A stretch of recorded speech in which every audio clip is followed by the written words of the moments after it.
Hello Hingoli, आपल्या मुलांसाठी आधुनिक आणि गुणवत्तापूर्ण शिक्षणासाठी शाळेचा शोध घेत आहात तर कुठेही जाण्याची आवश्यकता नाही, कारण आपल्या हिंगोलीमध्ये सीबीएसई बोर्ड स्कूल सुरू झाले आहे।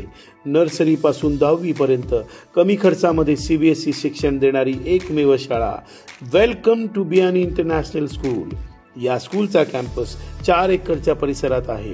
कॅम्पसमध्ये तुम्हाला basketball court, cricket ground, football ground, kho kho, kabaddi अशा भरपूर ॲक्टिव्हिटीज स्कूलमध्ये आहेत। स्कूलमधील प्रत्येक क्लासरूम हे वातानुकूलित आहेत। तसेच या स्कूलमध्ये एक्स्ट्रा करिक्युलर ॲक्टिव्हिटीजवर सुद्धा भर देण्यात येतं, ज्यामध्ये 3D lab, computer lab, STEM lab, science lab, chemistry lab, physics lab, music room अशा भरपूर ॲम्युनिटीज अवेलेबल आहेत। स्कूलची स्पेशालिटी म्हणजे डिजिटल क्लासरूम आणि तज्ञ शिक्षक। Nursery to 6th activity based curriculum system. 7वी, 8वी, 9वी, 10वी करिता फाउंडेशनसाठी वेगळा खर्च करण्याची गरज नाही, शाळेमध्येच फाउंडेशन शिकवले जाते। या स्कूलचा ॲड्रेस आहे Biyani international school, Bhogaon road, जुना बायपास, हिंगोली।